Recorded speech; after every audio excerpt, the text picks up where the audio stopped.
For all of you who say that I sounded so much better last week than normal, I still sound bad, so you're in luck. One more week. I am feeling lots better, but I'm trying to stay away.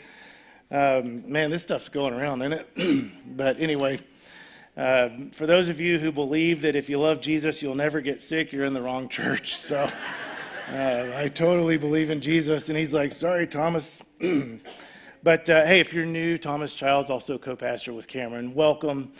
Lots of new faces. Great to see you. We're going to pass out the attendance registration pads. And if you're new, the goal of this is for us to be able to contact you. Say, yeah, come on. Be able to contact you and thank you for coming. And don't fill it out if you don't want to. We understand. You got free will. But we also want you to know we care that you're here. And so we have a connection booth out front. And Sean will be there if you have other questions. And if you want to get out early or the sermon's bad, start coughing a lot and just say, oh, God, no harm, no foul. But anyway, we're glad you're here, and hopefully all of you have had a good week. Joining us online, welcome as well. So we're in the front end of a sermon series, and yeah, that was me who said new series starts next Sunday, March 9th. So again, if you're new, that happens a lot in this church where you walk going, I thought they said use your brain. But whatever. But no, that series is going to start after Ash Wednesday. Oh, I should say, inside your attendance pads, there also are prayer request cards. Somebody didn't order enough. That would be me. And so we'll have more of these. But you've got this you can fill out and put it in the offering box on the way out. You can look on the back of your bulletin, and you can fill that out as well. Or you can email them to me or prayer@lpf.church. We want to have your prayers. We want to partner with you in your places of need. If they're confidential, mark the box, fold it up, and I'll just keep it to myself. But that is there for you for sure. So all that being said, there are also sermon notes there in your bulletin, and the goal is that you will take those home. And I really do hope everybody who comes today will read through those notes at least once during the week, and that you will begin thinking about, do you, one, have self-awareness of your own anxieties? Because I find one of the problems we have today is we not only don't have self-awareness, but we have issues, and we diagnose them incorrectly. And so, the hardest way to fix a problem is to not recognize you have one. So one of the things I want to do through this series is to just raise awareness that, as many of you have heard before, we started last week, but 1 out of 3 people has an anxiety disorder at some point in their lives. We're not talking about anxiety. We're talking about a clinical problem that needs treatment. 1 out of 3. Anxiety is the number 1 mental disorder in our country today, and who talks about it? And we just don't. So excuse me, y'all just have to work through my voice. But the goal is, do you have awareness of your own anxiety? And if you're like one of these people who says, well, I don't have any anxiety, I'm like, well, right? Yes, you do. The problem is simply not understanding what the feelings are when you get this angst inside of you and where it's coming from. So, and I do want to give a little disclosure for those of you who think that just by being up here preaching somehow makes all your problems go away. Personal testimony, I've struggled with anxiety all of my life. Matter of fact, one of the reasons I stopped being a professional musician is I got so nervous. I used to get so anxious it robbed me of my joy of playing. Now you would think, and this isn't to brag, this is to tell you, at 18 I was playing with the New Orleans Symphony. I was playing with the New Orleans Saints football team, and some would say, for my age, I was fairly accomplished, and I was told, you have nothing to be anxious about. You know how much that helped? I'm 53 years old. My wife and I literally started this church, and I still get nervous every Sunday, standing in front of you. So I do understand what it's like to have anxiety, and I struggle with this, and I have a hunch, but we all do to some level. And so what I'm sharing with you through this series is some of my own learnings and some of my own tools, swing keys in a sense, when I start to feel this thing that I'm getting pretty good at recognizing what it is. It's a place that I go, kind of take a step back, So my goal is through this series that whatever, some of these will hook you, and that you will use them in your times of anxiety. Last week, and Cam just brought it up, maybe it works for you to think about looking at your anxieties from heaven down, from the perspective of birds. Or for some people, it works from the perspective of lilies, like looking at it all the way up to heaven. But what we know for a fact is what doesn't work is looking at your anxieties linearly as a Gentile. If that's what you're doing, you're going to be in trouble. Today, I want to give you this one, and say it with me. You don't know what I'm going to say, so you can't say it yet. But anyway, there is no fire. Okay, right? There is no fire. One more time. There is no fire. Now say it calmly. There is no fire. There's no fire. That's what I want you to take with you this week. You've memorized that, right? There's no fire. Now, to be clear, God, every emotion we feel, just like everything in the world, at some level comes from God. The problem is we and Satan within us, we twist good, we twist truth, and that makes good stuff turn out awful. So anxiety in and of itself isn't evil. Jesus felt anxiety in the garden. Anxiety is God's fire alarm. It's God's smoke alarm for you and for me when something is potentially burning. So like I said last week, if my kid is 3 years old and all of a sudden they're out riding their tricycle in a busy street, you best get anxious. Right? There needs to be an adrenaline kick in so that you've got extra energy. Something's wrong, because if you look at that, you're like, Jesus says don't be anxious about anything. Your kid's like, cars are crashing all around. I'm such a good disciple. No, there are times, but those times when we have real threats are so rare. Now, if there is a fire, don't tell yourself there is no fire, right? So the first question, when you feel this knotting up inside, and we're going to hit it from different angles, we didn't get specific last week. Today, and next week and week out, we're going to get specific with some stuff. But the first thing is when you feel it, and we all feel it differently. Somebody, it twists into anger. Some people, it twists into depression. Some people, it twists into shopping. I don't know. It twists into all kinds of stuff. But when you feel it, the first thing to do is not react, which is what most of us do, is to take a step back and breathe and ask yourself, is there a fire? Is my house burning down? Because if it's not, your anxiety is not of the Lord. Okay? And we're going to start it.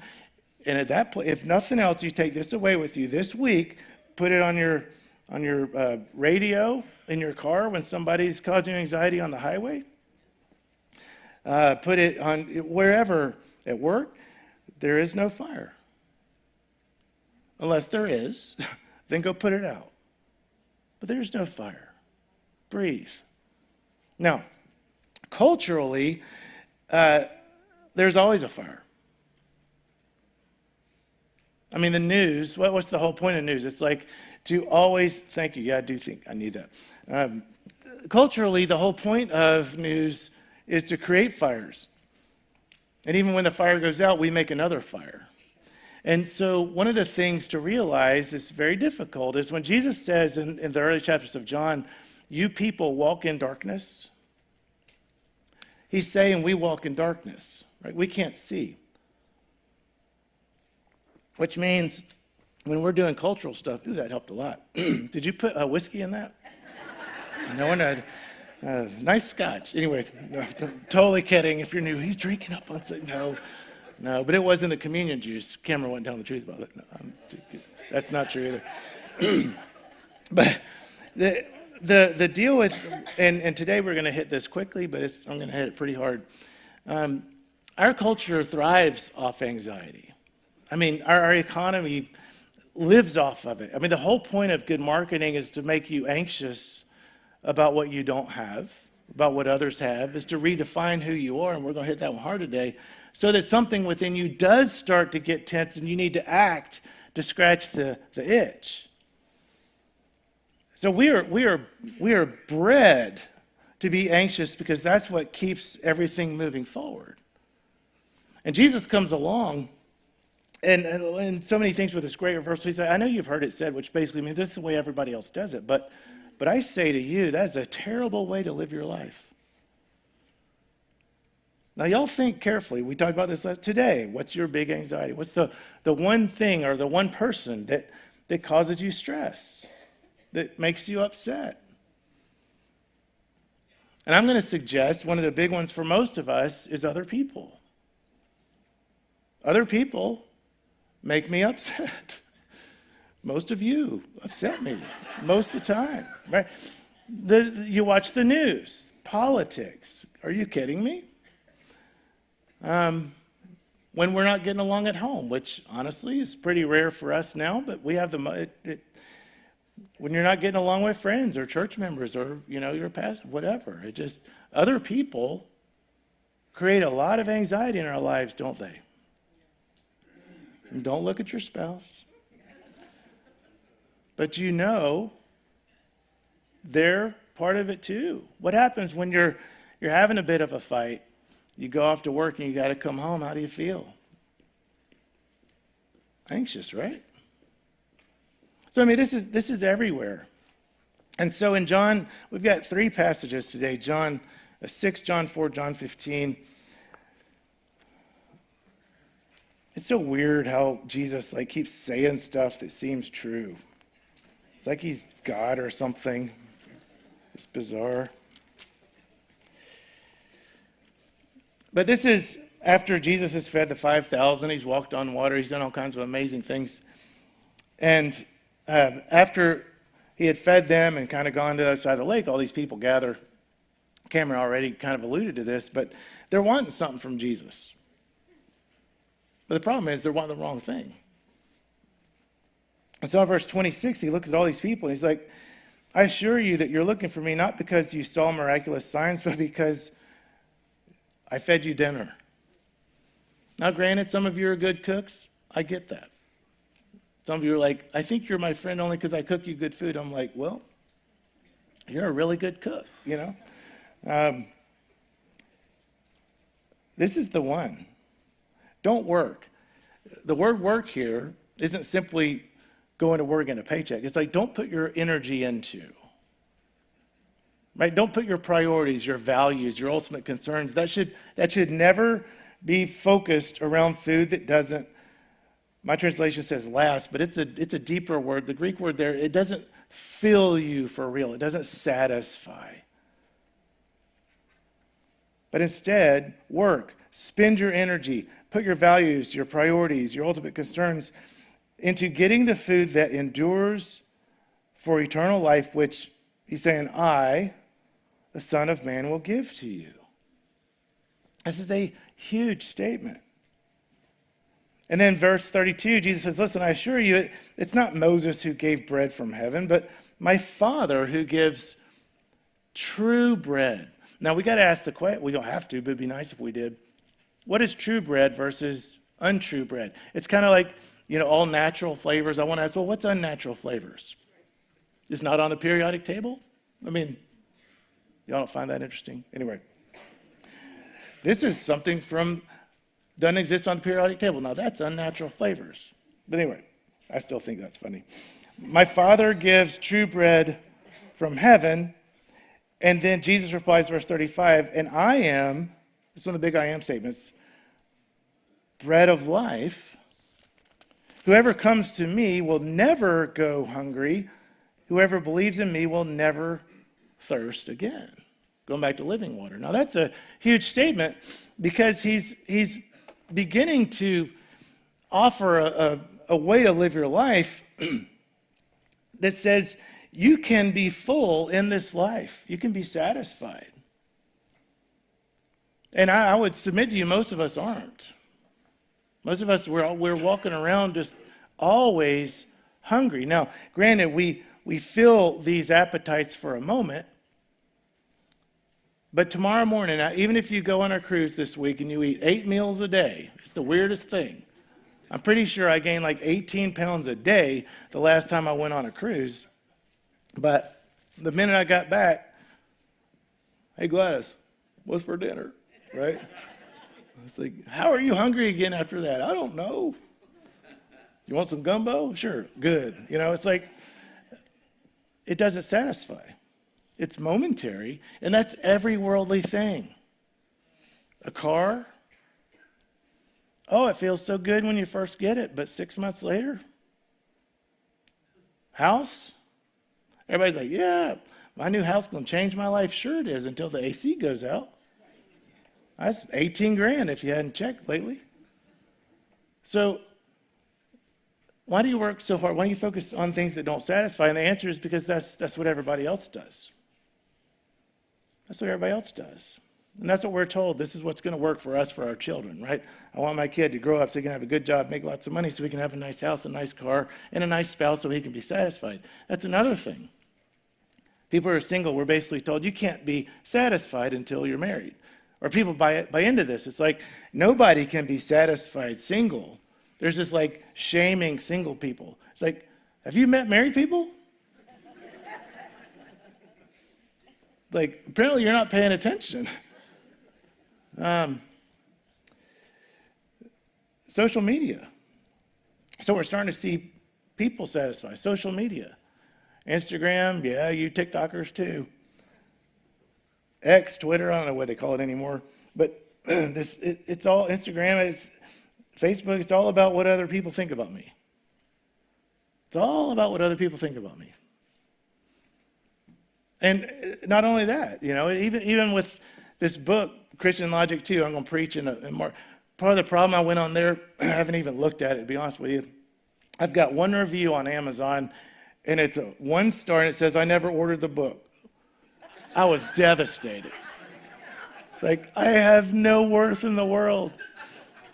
I'm pretty sure one of you bought one of your relatives the book, hoping they'd read it. You didn't fess up to who bought it for them. They're like, why don't I have this book? This is stupid, the Bible and science. Everybody knows they don't go together. They threw it in the trash and gave me a bad review. And now I'm devastated. So y'all need to go on and put good reviews so I can finally have some self-esteem. How many people do that? You want to know a problem with our young kids? Some of you were these people, and now you grow up with no self-esteem.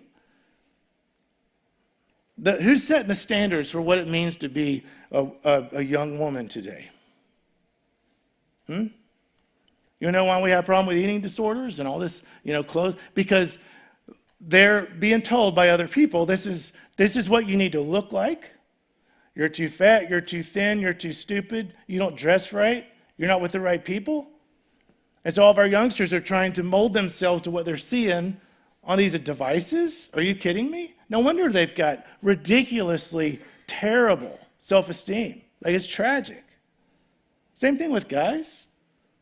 Who set the standards for who we are today? Other people. How's that working for us? Those of you who have kids, grandkids? Who's setting the standards for your granddaughters? Huh? These social influencers? TikTok, Instagram? You think that's a good thing? And they're living to approve other people. And what happens when you live to approve other people and those people don't approve? Huh?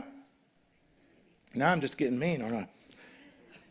Okay, what happens when you live to approve other people, for the approval of other people? Like, literally you're looking at them and you're hoping that what you do, and then all of a sudden your whole self-esteem is grounded in what they think. And the problem with that is when these people have no standards, follow this, there are no consistent standards for what these people say or believe on all these social platforms. So whose standards are they using to base their own standards for what it means to be a woman growing up in our world today that's healthy? We don't think anything of it, do we? And then all of a sudden, our kids, which by the way, it's even worse, they start developing anxiety disorders. And we have no idea, well, why are you having so many problems? Well, we don't know ourselves. Part of it is because they're trying to define their value in the world off of these other people who have nothing to do with them. They just see them on an electronic device. They don't have any relationship with these people. Is this good? Yeah. And let me ask this. For those of you like me who everybody loves you,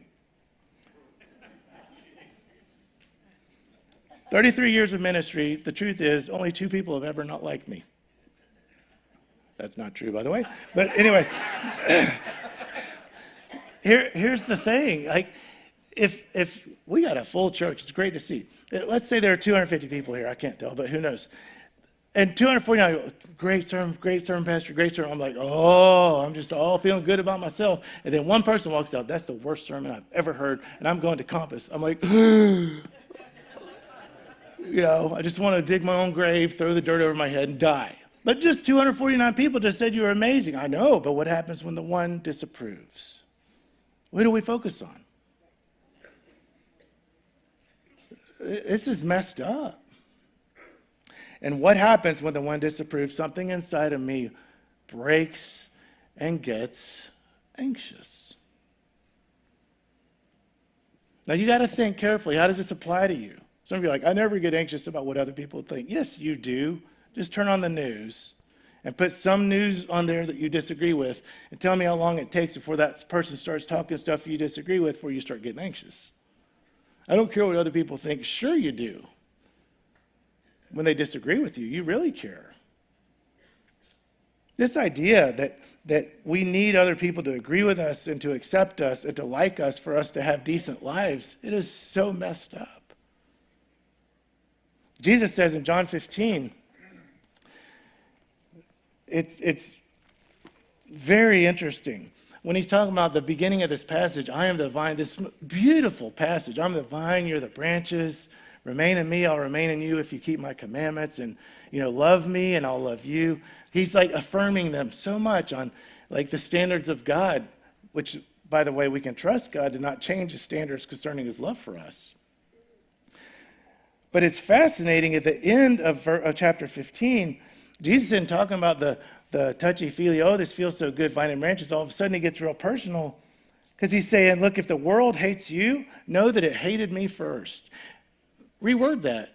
If people in your life disapprove of you, know that they disapproved of me first. If the people in your world don't accept you, they didn't accept me way before they didn't accept you. And he goes on to say, you need to remember that servants, verse 20, are not greater than their master. And if we believe Jesus is the master teacher and that we serve him, he's saying, look what happened to me, people. Look what happened. For me being true to myself and God's self, look how many people didn't like what I was doing, and look how it turned out. And then in verse 21, the world will do all these things to you if for no other reason than because of me. And then I don't have time for it all. Man, verse 25 is just powerful.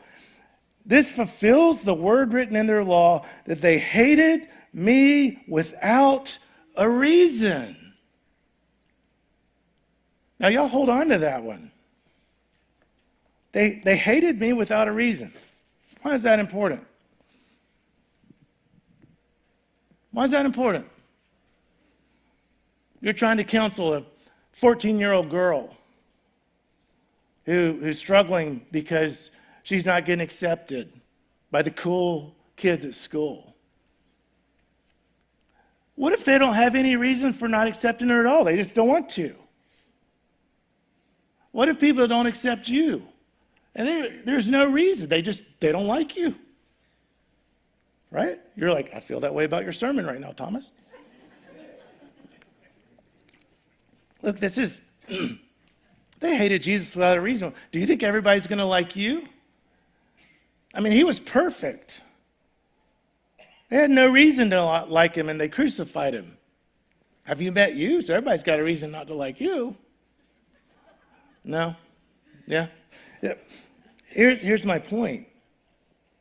Look, if we base who we are and the insides of us, whether you're happy or anxious, that's all determined by other people's approval, acceptance, agreement, alignment with you or not, you're never going to have an anxious-free life, ever, ever. It isn't going to happen.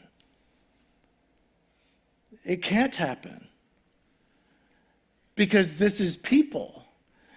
People are not bread of life. I say this is one of the things for my marriage counseling. Once these marriages figure out, oh, we're not what we thought. It's like, that's right. So first thing you need to learn to get your marriage right, your spouse is not bread of life, living water, light of the world. I had a whole bunch of movie clips. I don't have time, but it's pretty, the Jerry Maguire movie got a bunch of them.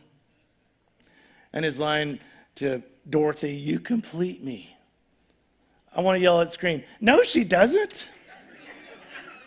No, she doesn't. She's like, oh. It's like, yeah, well, that lasted about 2 days before they had their next fight. It's like, no human being completes you like that.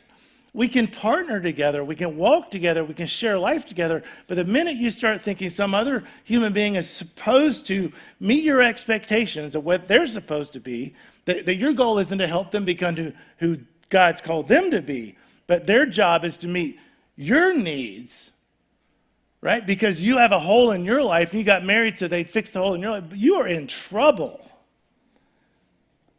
They are not bread of life. They are not living water. And you can't, well, you can, but we shouldn't live in relationship with other people basically saying, I need you to do what I want and I'll approve of you if you do. And then we'll both do what we want. So we both approve of one another and we'll all live happily ever after. It's like, no, that's not how this works.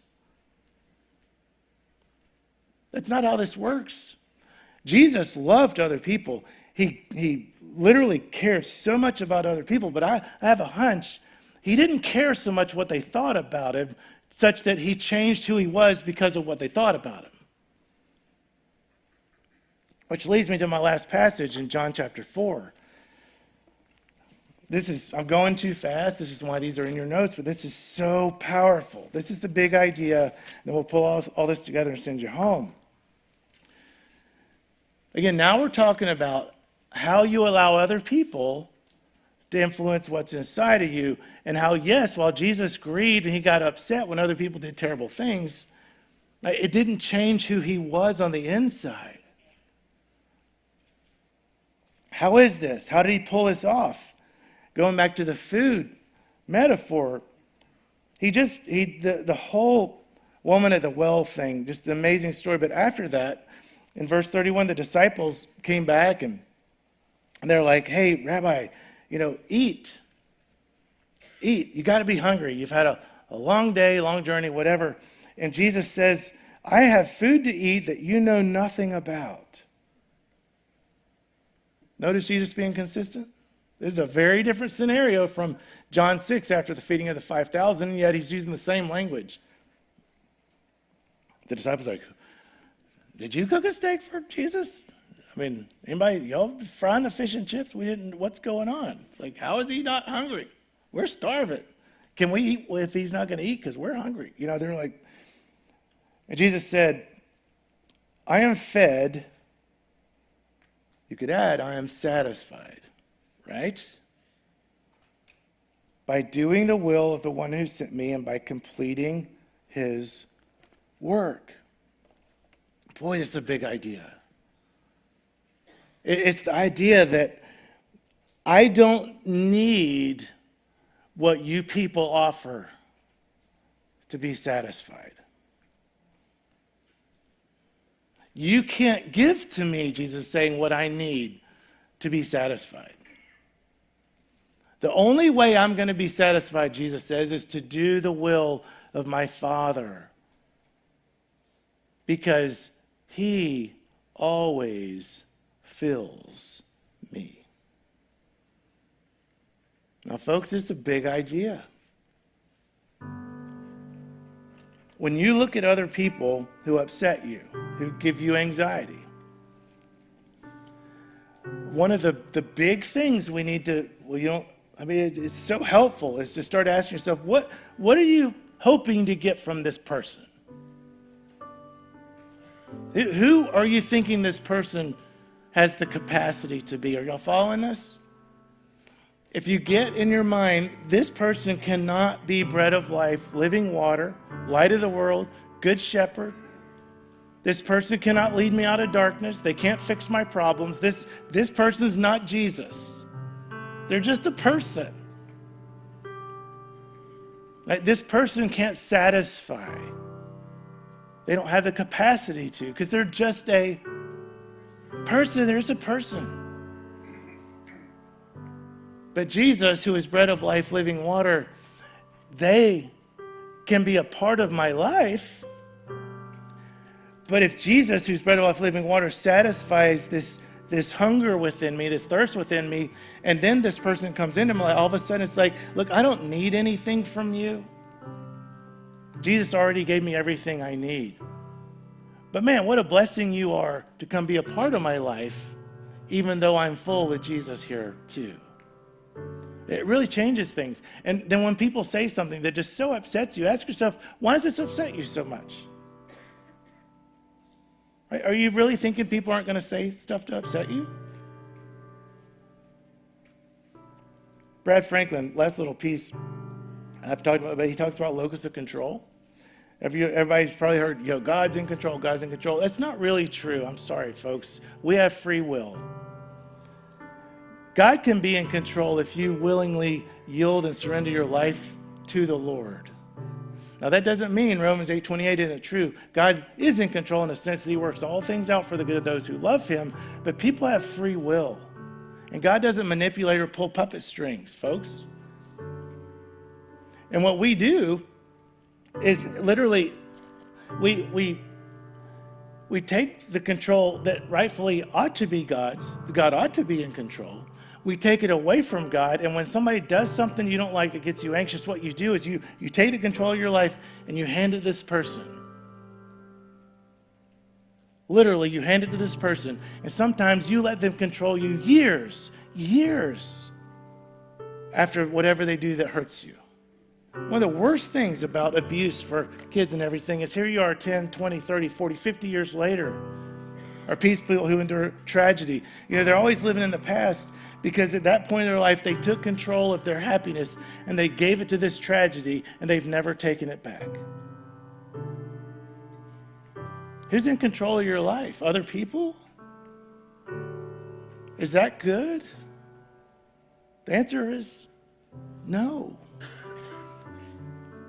So here's the invitation. It's the big ask, right? When other people create anxiety in your life today and this week, which will happen, think of it like this. Like I'll look at Charles. I don't want to pick on you. Like you've made me so mad, Charles. And so I've given you control of my life. Here's the thing. When you realize what's going on with it, take it back. He doesn't have it. Take it back and give it to the Lord. And say, Charles, I hate to break it to you. You're not bread of life for me. You're not living water. You're not light of the world. You're my friend, but you can't satisfy what's in my soul. But Jesus can. And there is no fire. All right. I got 3 things on your bulletin here. These are the takeaways. There is no fire. Say it. There is no fire. Give me this day my daily bread. Give me this day my daily bread. And thy will be done. There's so much more to it than that, but put that in your toolbox. Maybe one of those words for you. There is no fire, thy will be done, not right? Or I see that this Amazon purchase isn't bread of life, so Lord, give me this daily, my daily bread so that I don't hunger for this stuff that's not of you. I hope that y'all can take those 3, add to it birds of the air, lilies of the field. Start putting some of these things in your toolbox so when you get angry, when you get anxious, when you get upset because of what other people are doing or saying, you can take a step back and say, if the house isn't burning down, Jesus says, do not be anxious. We can do this. It is very hard. This is mature Christianity, elective 401, right? But we can do this, but you will not do it without constant vigilance. Do y'all want to lead an anxious-free life? It's a real question. Do you want to claim this truth? You've got to work on this stuff. And I want to encourage you. I want to invite you to take this imperative, this command by Jesus seriously. So with that, let's bow.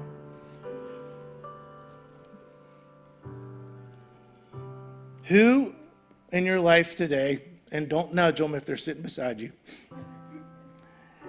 causes you the most anxiety, right? Who upsets you more than anybody else? Where's that person that you really want them to be who you want them to be? Anyway, put a face on it and then claim one of those truths. That Jesus is bread of life, not them, if that works. That Jesus will give you his daily bread, or that you want God's will to be done, not yours, where that person is concerned. Maybe that works.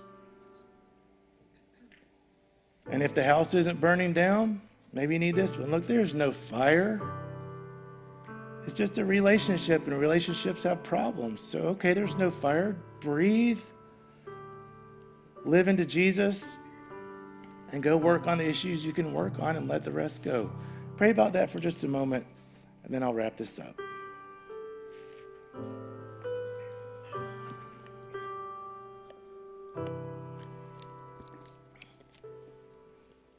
All right, Lord, thank you so much. We love you. Thank you for giving us tools, for coming into our world to help us understand some of these things and help us take your truth and your presence, of course, with us into the world the rest of this day. If nothing else, the rest of this day would be an anxious-free day where we live into your love, your peace, your light, and your joy, and carry that into this upcoming week to be your witnesses as best as we can. May you understand the height and the depth and the width and the breadth of God's love for you. May you understand his peace, which surpasses all comprehension. The prayer team is going to be up here in the front. Prayer team's going to be up here up front. Oh, they're already up here up front. Oh, that's what happens when I close my eyes when I'm praying. That's funny. But yeah, if you want prayer, hey, utilize our prayer team. We're here for you if we can be. But may you really understand that peace of God, which surpasses all comprehension, and not have any anxiety over the next week until we meet again next Sunday. In the name of the Father, the Son, and the Holy Spirit. Amen. Thank you all. Have a great week. I'm going to ask Cameron to go out and greet people on the way out, and I'm going to be in my own shell. Hopefully next week I can not have any of this going on. But y'all have a great week. Hopefully we'll see you next Sunday.